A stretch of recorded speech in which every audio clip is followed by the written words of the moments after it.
Greetings, everyone. Let's jump right into this one. We're talking about the state of dancehall in Jamaica. We're talking about the importance of understanding some things as it relates to dancehall artists. And I'm going to touch a little bit on, the argument that is surfacing and again, that dancehall is contributing to violence and crime in Jamaica.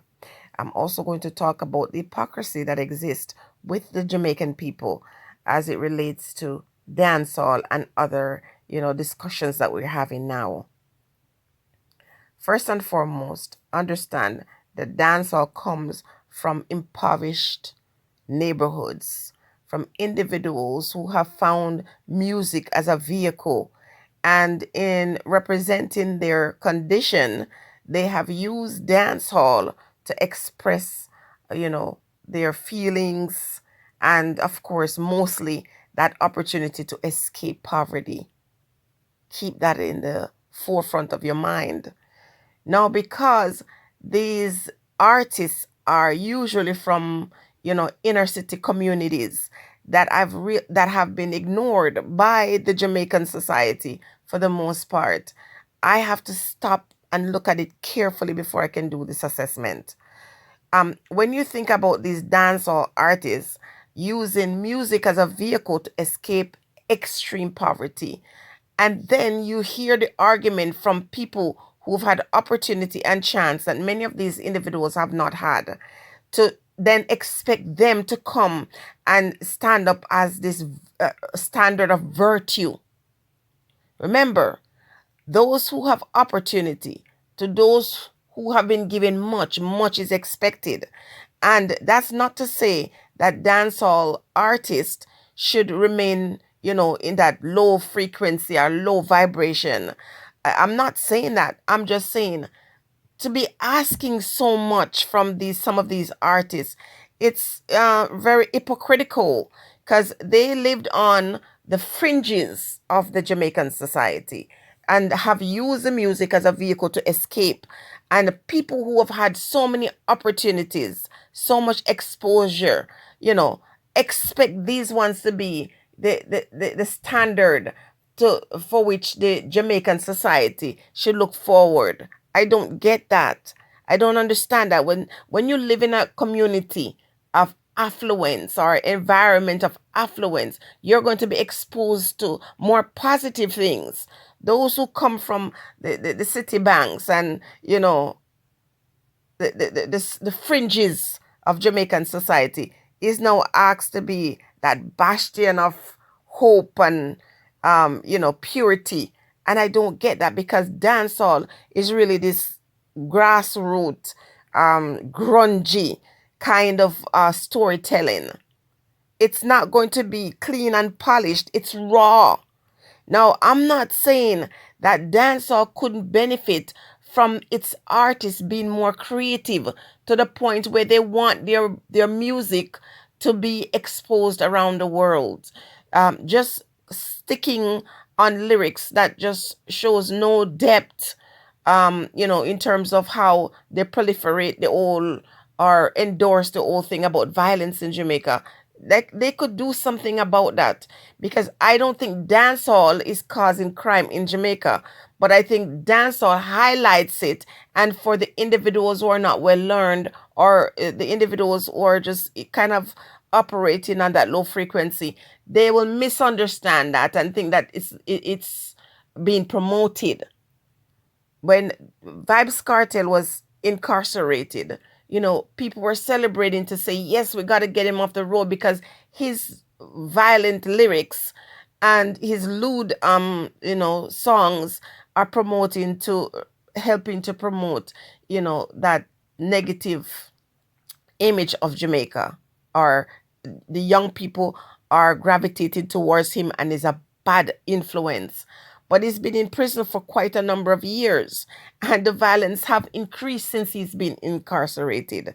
So the whole argument that dancehall is contributing to violence and crime in Jamaica really takes away from the fact that they are individuals, political figures who are under investigation for all different kinds of crimes and violence. Some of the political affiliations have used these same persons from the inner city, use and discard them. Dance hall music is used during the political campaigns. And at that time, you don't hear that it's violent. You're not hearing all these negative things. How can you say, on one hand, you paint it as this horrible, evil thing that is affecting the psyche of the people, but when the time comes for election, you use this same violent artists? It's not like you're looking for artists who just have clean, pure lyrics and say, we're staying away from the ones who ever made songs that has to do with violence or crime. There's a bit of hypocrisy there also. Then you got these upper echelon people who, are so quick to condemn dancehall, the slackness and the lewdness of dancehall, and yet when carnival comes out, they're clad half naked, very sexual, and the music itself is not pure and clean. You might not hear the endorsement of violent lyrics as it would in the dancehall space, but it is not clean and pure, but it is accepted by the elites in Jamaica. And therefore, I have no choice but to think that the reason why dancehall is always the scapegoat is because of the kind of people who are involved in dancehall.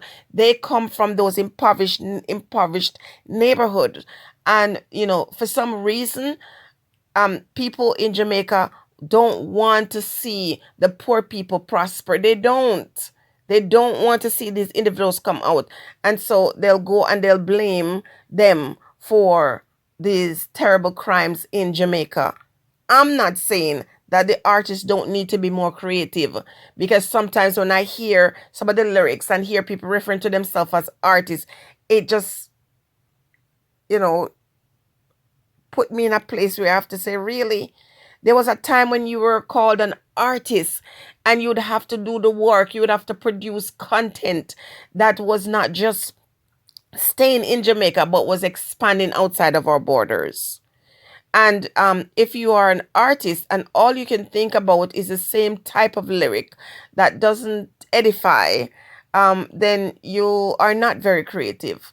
And you're not very ambitious either, because the gun lyric and the whole sexual overdoing of these kinds of songs just shows that you don't want better for yourself, because it's not going to go very far. So the gun lyric might be entertaining. If gun lyrics might be actually showing or showcasing what is happening in the Jamaican space, but nobody's gonna buy that when it goes outside of the borders. So when I see dancehall artists saying the same things, the same lewd sexual lyrics or the same violent lyrics, I'm not just worried that they are promoting violence in Jamaica. I'm thinking to myself, you're limiting your craft.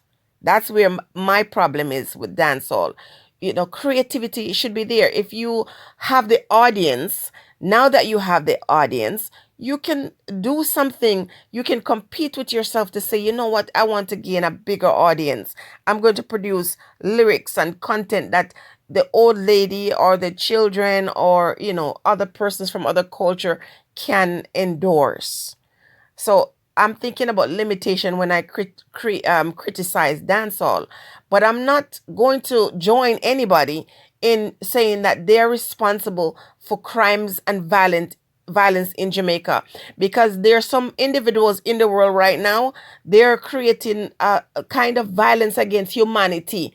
And you don't see these ones who quickly come out against the dancehall artists that they know.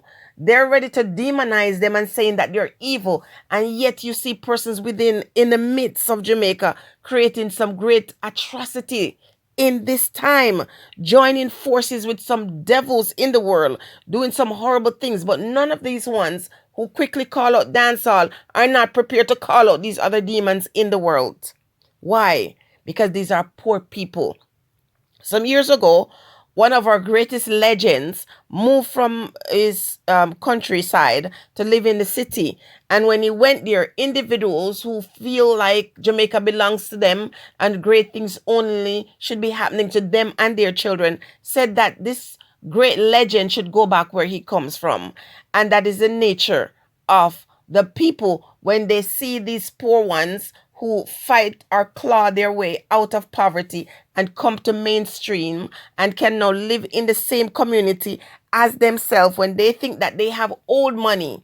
You see, dancehall artists need to know one thing: you will never be accepted by the elites. Your new money is inferior to their old money. And so it doesn't matter if you are in the same tax bracket as these ones. As long as you have a history where you come from that inner city or come from that poverty, they'll never see you as someone who is deserving of that success. You get over it. Get over it. The same thing is true for these dancehall artists who, when they find themselves in trouble or their family members get in trouble, you hire the most expensive lawyer, get a whole team, and you pay millions of dollars to get yourself or your loved ones out of prison, by using these, prestigious lawyers, not realizing that they're not going to work for you like they would work for the elite. And so you might as well find a person who is from the ghetto who is a lawyer, and use your money to build these ones, and hopefully they hope that they can help you, fight whatever it is you need to fight in the justice system. Because guess what? You're wasting money, spending millions of dollars on elite lawyers who will not ever work for you. From the look of things, these elite lawyers have not gotten any of you any freedom. You might get some bail, but when you commit crimes or your loved ones are involved in, shady things, these ones are not getting you off. You'll never be accepted by the elites. It doesn't matter what you do. It doesn't matter how much money you have. So in your own best interest, you should be trying to build a portfolio of music that is going to allow you to escape the Jamaican space and to branch out, and not try to prove any street cred by making music that is not going to go outside of the border or not go too far outside of the border. You will never be accepted ever as deserving.